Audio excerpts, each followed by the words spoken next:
I'm one of your hosts, Dr. Miranda Melcher, and I'm very pleased today to be speaking with Dr. Stephen Campbell about his book titled Leonardo da Vinci, An Untraceable Life, published by Princeton University Press in 2025. This book, well, examines Leonardo da Vinci, but also examines how we think about Leonardo da Vinci, how we have thought about Leonardo da Vinci, the stories that have been told, the basis on which those stories have been told, and a more critical perspective that we probably should take to the many representations of Leonardo da Vinci that we have all throughout art, pop culture, science and technology, I mean, all sorts of places in our daily life today. And maybe we should be a bit more critical about the history behind it. And that's exactly what this book helps us do. So, Stephen, thank you so much for joining me on the podcast to tell us about your work. My pleasure, Miranda. Thank you very much for having me on. Would you please start us off by introducing yourself a little bit and explain why you decided to write, add another book about Leonardo da Vinci to the world? Absolutely. So I'm Stephen Campbell, and I'm a professor in the history of art at the Johns Hopkins University in Baltimore. I did most of my training as an art historian in the United States, although I'm from Ireland, and I BA from Trinity College Dublin. So as an art historian specializing in the Renaissance, I have been teaching Leonardo da Vinci since the 1990s. And much of how I got to learn about Leonardo was, basically from the classroom, and was driven by the curiosity of the students who signed up for my classes. So why did I come to write yet another book about Leonardo? We've had 300 books on Leonardo da Vinci produced, that have appeared in print since his quincentennial in 2019. Really because there was a serious lack of materials that I could give to my students in the classroom. There's some good short articles, but in terms of sort of like, a book that would motivate discussion that isn't completely technical, either about Leonardo as scientist or Leonardo as painter, there wasn't so much that I could use in the sense of, facts, analysis. That's one thing. But if you want to get students to really respond, to critically engage, I wanted to provoke discussion. I wanted to enliven the classroom. So that's one reason.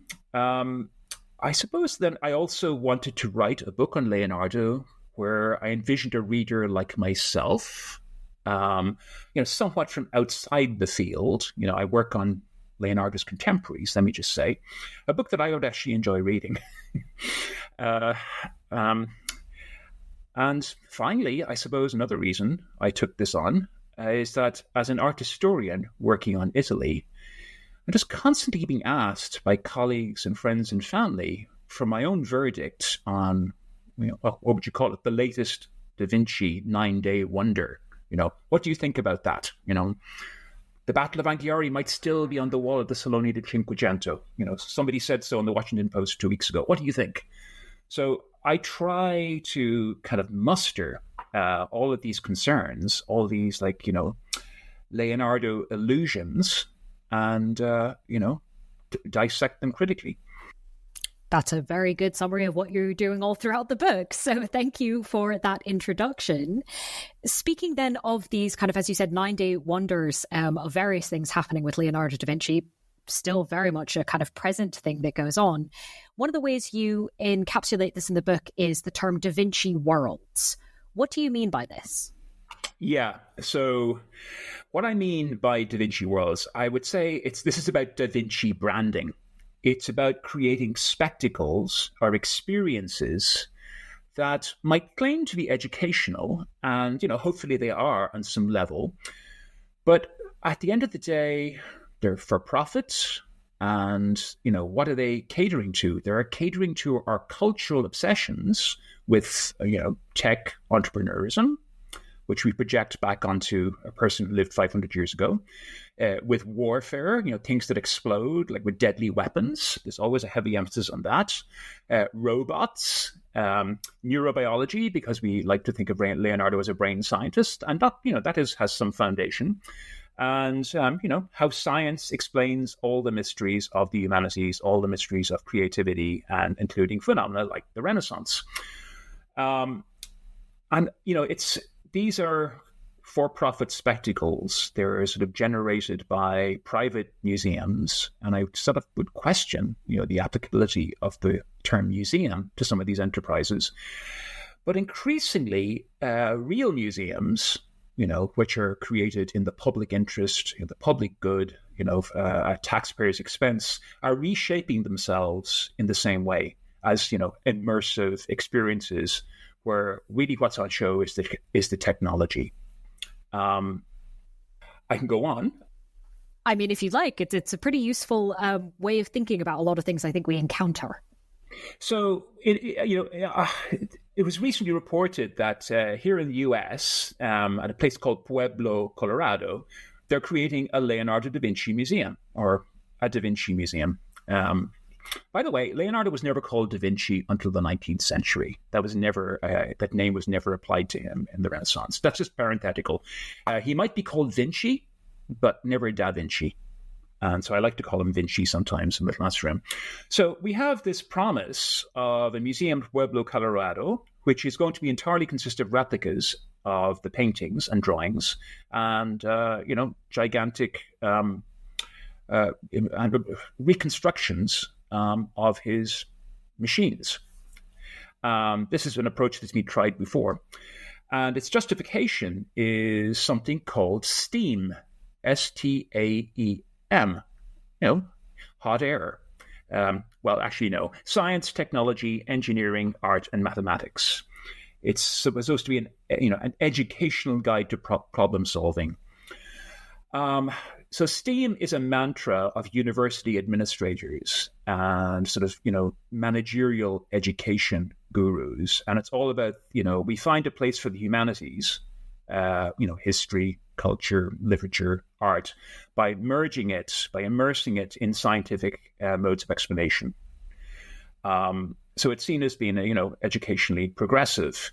I really worry about the justification of the humanities by its, by somehow kind of making it subordinate to and translatable to the terms of science. I think this approach has a use. And certainly I'm mindful of the fact that most of the students who sign up to take courses with me on Leonardo are STEM majors. They're science, technology, engineering, and mathematics. But, they know they have to shift gears when they're in my classroom and look at things in other ways. An example of what they cite as an example of what they're doing, this museum in Colorado, is, an exhibition which toured the world called Da Vinci Machines and Robotics, which has been in Florida, it's been in Florence, it's been in Australia. And one thing you noticed, first of all, about this traveling exhibition devoted to machines and robotics is the price tag, what it charges to get in. It's $22, in the US, it was $22 for adults and $18 for children. So supposing you're bringing a family, multiple kids to an exhibition like this, how inclusive really is that? When you can go to the National Gallery in Washington and you can see a painting by Leonardo da Vinci for free, and the same in London, where you can see the amazing Barrington House cartoon, completely public accessible. So, I suppose I worry that we're living in a culture of surrogacy and digital mediation. And of course, the real thing where it seems like those who are bringing educational productions of Leonardo exhibitions to us are really worried that historical objects are might just be a little bit boring. And so the dazzle and the magic of technology is supposed to be a way of being more inclusive. And I wish that was not the case. think we need to think of alternatives. Yeah, but that definitely gives us a sense of the types of things that we're starting from in terms of today. One thing that I think is interesting about the book is kind of if I say jumps back and forth in time, that makes it sound like it's kind of not doing anything on purpose, but it is. There's these investigations of sort of where we're at now and how we got there. And one of them that I wonder if we can talk about in a bit of detail is The Last Supper in Milan, which today you have to book tickets for and you queue for a while. And it's this whole regimented process to see this iconic thing. Has it always been famous and iconic? It's always been famous. I mean, I would say that when I was growing up, when I was a student in the 80s, and when I saw it for the first time, it was already very famous. And it was imposing despite the fact that it looked like a ruin. But at that time, it was one of the, 2 or 3 most famous works of art of all time, along with the Mona Lisa and, say, the Sistine Chapel. I'm not sure if it has that status now.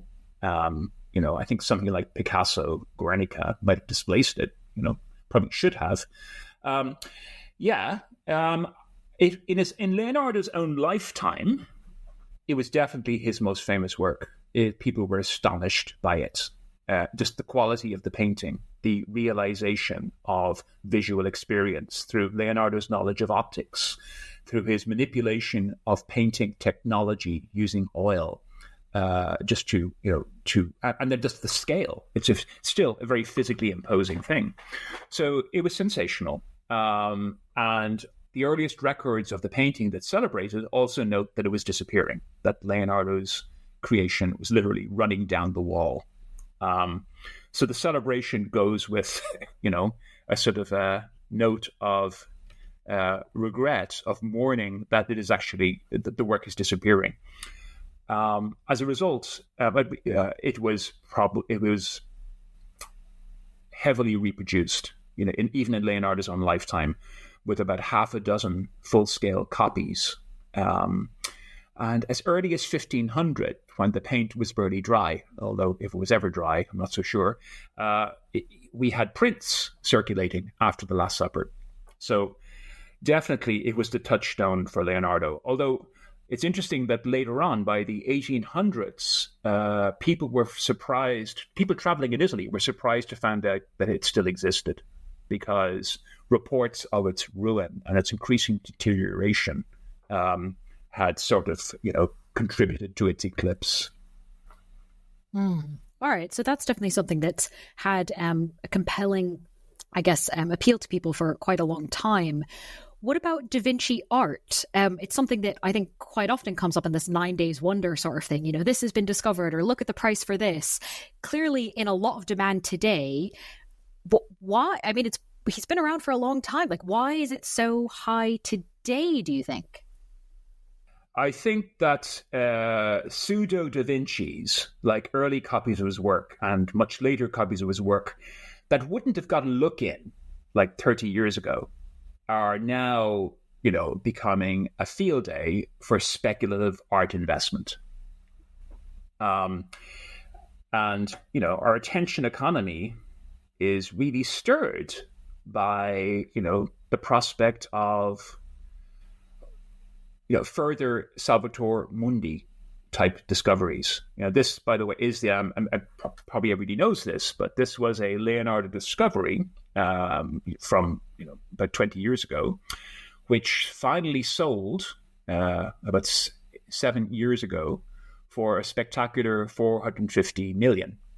And that is the origin of the Da Vinci feeding frenzy, and why, Da Vinci, all kinds of Da Vinci nonsense and trivia makes the news, including, I found a Leonardo in my attic kinds of claims, which get media attention. I have, every couple of months, I get an email from somebody showing me a painting, which might be a bad Leonardo copy, a very late Leonardo copy, or something that has nothing to do with Leonardo whatsoever, and insisting they think it must be by Da Vinci. So I think it's about it's about money. It's like there's nothing else like Leonardo in the art market. Not even Picasso comes close. Van Gogh might come close in terms of this. Mm-hmm. The Hoover Dam wasn't built in a day, and the GMC Sierra lineup wasn't built overnight. Like every American achievement, building the Sierra 1500 Heavy Duty and EV was the result of dedication. A dedication to mastering the art of engineering. That's what this country has done for 250 years and what GMC has done for over 100. We are professional grade. Visit GMC.com to learn more. Assembled in Flint, Hamtramck, Michigan, and Fort Wayne, Indiana of U.S. and globally sourced parts. You may get a little excited when you shop at Burlington. What a low price! You see that? They have my favorite brand! It's like a whole new Burlington! I can buy two! I'm saving so much! Burlington saves you up to 60% off other retailers' prices every day. Will it be the low prices or the great brands? Burlington. Deals? Brands? Wow! I told you so. Styles and selections vary by store. Potentially. But one of the things that I think goes back to what you were saying earlier around the kind of tech entrepreneur side of what makes Leonardo so enticing to people today, one of the tags that comes up in a lot of these media articles is the idea of, he was ahead of his time, right? As someone particularly who studies his contemporaries, you have a special perspective on that kind of claim. What might you want listeners to think about next time someone says that about Leonardo? Well, maybe we don't know as much about Leonardo's time as we'd like to think. We're still engaged in a lot of research about what it was like to be a person who made things, to be an artisan in the world of 14th century Florence and Milan. This is an ongoing field of research, and it still yields surprising results. There's a lot of interest in the history of technology about the role of artists' workshops, people who made things in ceramic and precious metal, and the very interesting crossover from those makers into, how those makers then, cross over into becoming designers of bridges, of massive domes on cathedrals, and other engineering problem-solving challenges. So Leonardo is part of a culture. He's part of a broader sort of collective, a network, if you like, and they're aware of each other's ideas. Sometimes they're very protective about their ideas. Sometimes they share them, selectively. Leonardo had to hand several records of inventions by inventors from previous generations, artists who, made speculative designs, who invented, who created like weapons, useful machinery, modes of transport, automata, underwater breathing apparatus, all these things that we think are original to Leonardo, somebody else had come up with them. So there's a historian called Plinio Inocensi who wrote a book a few years ago called The Innovators Behind Leonardo, The True Story, the Scientific and Technological Renaissance. So all that scholarship is available. I would like people to sort of bear that in mind. Now, this is not to say that Leonardo was sometimes very original and that he introduced significant modifications and improvements in when he copied and revisualized the designs of others, especially in the field of flight. His research into flight is quite exceptional and really interesting. Sometimes you get the sense almost that Leonardo is like some kind of spaceman, who's traveled back from the 21st century into the 15th and is, making these sort of like, futuristic creations, which lead, in the middle of a kind of a dark ages. But, we're not talking about a dark ages here. We're talking about a very, very technically literate culture. And yet, despite that, there are some problems, or at least there are some challenges in constructing a biography of Leonardo. Despite the fact that it's a very literate era, there's a lot of obstacles in putting something like that together. What are they? I would say the main problem is the consensus biography of Leonardo, which is largely made up and it needs to be taken apart. There has been a non-stop production of biographies of Leonardo, and they all tell the same story, about this illegitimate gay outsider from Florence, who was traumatized by being arrested for sodomy at the age of 24 and, can't seem to settle down in Florence, and maybe he has ADHD and he can't seem to create works of art. So it's almost like the problem, he's a fully rounded character. and he's available to anybody who wants to tell his story. And I think that, there are some very good Leonardo biographies. I think Charles Nichols' Leonardo Flight to the Mind is a good biography, but it needs to tell a whole tale. It needs to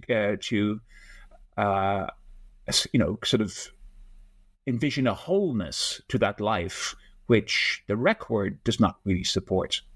So it fills in the gaps. I see my job in this book as almost like restoring a painting, where I have to remove the overpaint, the infills of later restorers, and I have to reveal the patchy picture which is left to us. Yeah, that definitely is a historical problem that I think a lot of us historians are used to working with sources. We're not often used to working with sources where someone's made up a story and we're going, hang on a second, wait. So thinking about this made up story then, what are the kind of tropes of these biographies, and how do they play into these wider questions that we've been sort of hinting at around sort of tech entrepreneur, around genius, around science, even around like what a biography is? How do the Leonardo fake stories of his life play into all of this? Well, you can take that's got to do with the nature of the literary record, where in one sentence Leonardo might be opening, a glimpse into some kind of rich dimension, rich personal dimension, and when he says "I saw" or "this happened to me," I think one of the major questions is, to what extent can we actually take that literally? Because when he speaks in the first person about something that happened to him, it's quite apparent that he's speaking figuratively in a lot of cases, and that he's reworking something he found in a book. He's a richly read person. So he talks about, for instance, the famous story, when I was a child, a kite came and sat on my cradle and started striking my mouth with its tail. And this is why I became a writer of why I was destined to investigate the mysteries of flight. And Freud, of course, seizes on that as an instance of Leonardo da Vinci's psychosexual neurosis. Although Freud thought he was writing about a vulture. And here Leonardo is just making a very clever adaptation of a literary trope. And the trope, it's found in, poems in the Greek anthology, which talk about the young Plato or the young poet Stesichorus, where nightingales alight on their lips. Leonardo had a life of St. Ambrose of Milan in his library, and in the life of St. Ambrose, we find that the young St. Ambrose was in his cradle was found to have bees in his mouth, and in fact honeycombs in his mouth. His mouth was being used as a beehive, and this was considered marvelous and prophetic of the honeyed speech, the persuasive rhetoric of St. Ambrose. When Leonardo writes about a kite, which is a raptor bird, it's a commonplace kind of bird, a scavenger bird. He's inverting that trope. He's playing with that trope. So this is the things I've been following up with, and I'm not alone. Other people have made similar observations. So yeah, it's just that there are these sort of false trails. He doesn't mean them to be false, but he's not presenting them as a autobiography. It would never have occurred to Leonardo to write an autobiography. That's not what artists did. When artists like Ghiberti, who was an important predecessor, a sort of technological, innovator, sculptor, goldsmith, he did write, lives of artists, including himself, where he's the grand climax of the history of art. And he's following classical models like, Pliny, the Natural History, which does include short lives of artists. But those lives, there are lists of achievements and descriptions of achievements. And that doesn't seem to have interested Leonardo at all. It could be maybe because his record of achievements is, a little sad. So few of the works he projected actually came to pass. But artisans weren't expected to be people who, engaged in life writing. That's definitely a different conception than we have today of autobiography. But what about biography? I mean, even if the artist wasn't writing it themselves, like, are our ideas now of what a biography is meant to do different than in the past? And have there been kind of Leonardo biographies that we call biographies, but we're doing different things? Biographies were meant to be exemplary. They're actually supposed to make a point. Like, if you write the life of an artist, you are supposed to be showing, what a good, successful artist should do. Who were the virtuous and accomplished artists who should be role models for other artists. Like the life of a general. Here are the strong points in which he should be imitated. You're setting a biographical subject up as a model to be imitated. And on the other hand, here are some of his faults and the things that, he should not do. Boccaccio, wrote a compendium of lives of women and, famous women. And, he insinuates at the very beginning that for a woman to be famous might not be a good thing, because it's all about, reputation. And for a woman to have a fama, could also be, to have, a less than, pristine kind of reputation. So, there's certainly a culture of biography, but it is exemplary. And Leonardo, indeed, the earliest lives of Leonardo, which appear from the 1520s on, tend to emphasize failure. Okay, that's interesting. You mentioned earlier that maybe part of the problem is the kind of, it would be good to have more sources on this period generally, and that might help us kind of assess what's going on here. Was from the material we do have, was Leonardo sort of idiosyncratic in some of his ideas such that it makes it harder to fill in? Like, do we have these biographical gaps and problems creating a life story for his contemporaries, or is he kind of particularly enigmatic? Is he particularly enigmatic? Yes, I think he's unusual in that he almost never refers to his own body. He never refers to being ill. Michelangelo, by contrast, talks about illness, infirmity, melancholia, bad mood. Leonardo never tells you when he's in a bad mood. You can sort of, maybe read that into certain of his very laconic, descriptions of things going wrong. But sometimes, you would get, another example would be a younger artist who knew him, Pontormo, did keep a diary, but the diary, it was almost like a medical sort of regimen. It describes what he eats, and how his eating habits, his diet relates to his work performance, and fairly, visceral kind of stuff about his metabolism, which I won't go into here. So there was a rationale for that. It was about sort of it was about maintenance of health and, the connection between health and sort of more general spiritual welfare. No, none of that in Leonardo. And I've got some various theories on that, which I lay out in the book.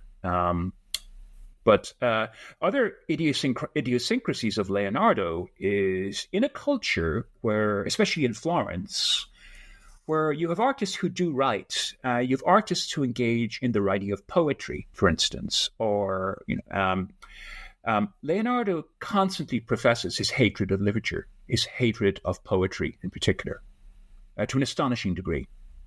And despite the fact that Leonardo reads Dante and cites Dante, and the only conclusion you can draw from there is he sees as Dante as being something more than a poet. Dante is more like an encyclopedia, because Dante is expressing compendious wisdom in his gigantic poem, the Commedia. And here again, maybe is this driven by the fact he does not see himself as being like Michelangelo, his younger rival? Michelangelo is very famously styles himself as a poet.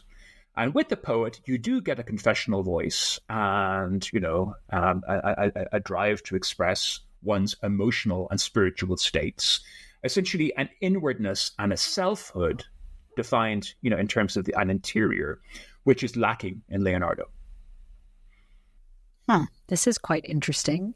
Do you want to give us a brief sketch of some of the theories you have about why he was so kind of had these particular beliefs that were different from his peers? I think at a certain point, the fact that Leonardo is somebody who works with his hands, who works with his body, who's producing knowledge through a kind of bodily encounter with matter, oil paints, clay, metal, etc. I think because he wants recognition as an author, he needs to rise above the messy world of the workshop. And he needs to present himself almost as a kind of a disembodied voice, almost as like an eye, separate from a body, an eye that can see and understand and know, right? Sure, he talks about experience, but that experience is observed, it's set down in words and in drawings. And this is because he wants recognition as a book author, which is to say something more like a humanist, like his... somebody like Leon Battista Alberti, who's a name that might be familiar to some of this audience, but who was, like Leonardo, illegitimate, but was trained in Greek and Latin. And, so he has a university education. So he's of a different status, a different level of credibility in terms of knowledge production. Leonardo is just an artisan. And despite his astonishing, ability to render, for instance, the interior of the human body, the structure of the human body, like nobody else before him. Decades later, you have physicians in Milan, like Cardano, famous physician of Renaissance Milan, saying that Leonardo, no, he's just an artist. The fact that he's claiming to be something else, we don't have to take that seriously at all. So it's very real. It is about the hierarchies of knowledge production and Leonardo needing to rhetorically extract himself from the world of manual labor and to speak as something like a humanist, like a philosopher. So I think philosopher is a very, very kind of wide and inclusive paradigm, but it's one that definitely has more respectability than artist. Why settle for boring, tasteless vitamins when you can unleash a riot of flavor? VitaFusion Power Plus multivitamin gummies give you 100% daily value or more of 10 essential nutrients, plus delicious flavors like strawberry watermelon and blue raspberry pomegranate. Loud on flavor, heavy on nutrition. These multis came to rock. New VitaFusion Power Plus multis. Get yours at Walmart. VitaFusion, riot of flavor. This episode is brought to you by Nespresso Virtual Coffee Machines. Ready to enjoy the bold flavors of barista-quality Nespresso iced coffee at home? Simply fill a glass with ice and press the brew button on your virtual pop machine to enjoy rich double espressos roasted to stand up even when chilled. Refreshingly bold iced coffee. Refreshingly easy to make at home. Visit Nespresso.com to shop now. That's helpful to understand, obviously, because conceptions of artists today are quite different.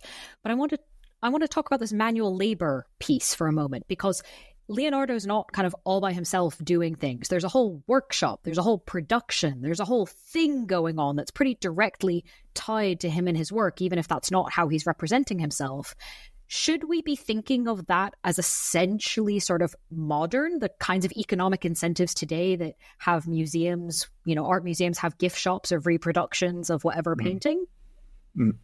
I don't think... Okay, so workshop, let me start with that. I don't think there's anything essentially modern about Leonardo having a workshop.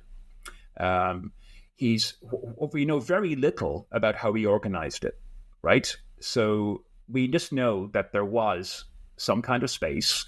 There are younger artists, artists actually of different ages, who pass through his house, some of whom live in his house, some of whom might be receiving training, and some of whom are just sharing facilities. It's very, very not clear-cut, can I just say, what the workshop would have looked like. And, I would say that about workshops in general. It's very, very fluid how they are organized. And, we have a sense of Verrocchio, Leonardo's teacher, with this army of subordinates with different skills, different specializations. I don't think Leonardo ever did anything like that. So it's a very contingent operation, a very fluid operation.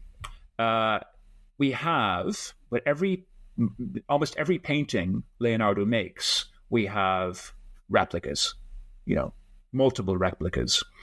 So that might get on, towards your sort of speak to your museum gift shop kind of thing. But it's not unusual to produce replicas. There are paintings by Leonardo's contemporaries, people he knew, like Botticelli and Ghirlandaio. And there are paintings by them that, we have like a colossal number of replicas, like 1 or 2 dozen. I mean, that's a lot, 30,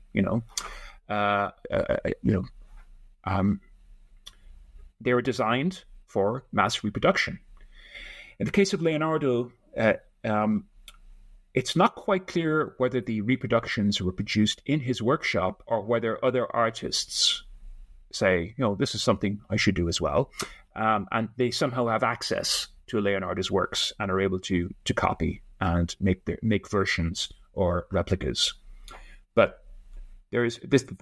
I suppose the main point is that leading artists from Florence, they understood that all of their works are potentially going to generate works like themselves. Okay, that's helpful to understand that expectation. Does that help us rethink ideas of sort of Leonardo's influence? This later artist was influenced by Leonardo. Do we need to sort of rethink how we understand that as well? Yeah, I have some ideas. I mean, in the later part of the book, I lay out sort of a sort of notion of, well, how did what is selfhood? 500 years ago, what is a pre-modern selfhood for somebody like who is an artisan in this intensely collaborative, networked world? And I see I would sort of reconceptualize the idea of Leonardo's influence as being almost like a sort of a composite personhood, a sort of like distribution or extension of Leonardo's own self. And his pictorial method is very, very distinctive. His use of the soft shadows produced through, his refinement of the oil painting medium. It's also one that's teachable, and it's also one that, like, other artists can pick up very easily. So this, this penumbra of artists around Leonardo working in his style, possibly with his blessing, it's sort of an effective community who are responding to Leonardo's works, and their response to Leonardo's works is giving rise through them to other works. The works are psychologically very powerful. It's almost like they are designed to make you want to engage with them. Engagement to the point of producing you yourself other images that resemble them. In some ways, that has interesting reflections with what you were talking about right at the beginning with Da Vinci worlds and the kind of reproduction of different things for people to look at and kind of variations on a theme or influence in these sorts of ways. Are there alternatives to the current Da Vinci worlds we can imagine? I really believe in small exhibitions. I believe we can do a lot with exhibitions. I think we need to support museums. I also believe in sort of public access. And I think we need more responsible and less sensational approaches to Leonardo da Vinci with technology. It's a no-brainer that the Leonardo notebooks and drawings should be publicly available as a web resource. And I think we're in a better state than we were even 5 years ago in terms of museums, libraries, digitalizing their Leonardo manuscripts. But we need more than that. We need a network. We need a consortium of museums and libraries that hold these manuscripts. And we need searchable digital reproductions of Leonardo. We need sort of facsimile, and we need translations in various languages, and we need to be able to search. And I'm often very impressed with what my young students are able to do with what's available. They don't even speak Italian, but they were able to somehow find, consult what resources do exist, which is not a lot, online, and they're guided mainly by the illustrations or diagrams, and then they figure out what the page says and figure out where they can get like a translation, or they use translation software to figure it out for themselves. Because a lot of the time, unfortunately, you have a museum or a library will say we've digitalized this codex by Leonardo, but they won't actually tell you what it says or what's going on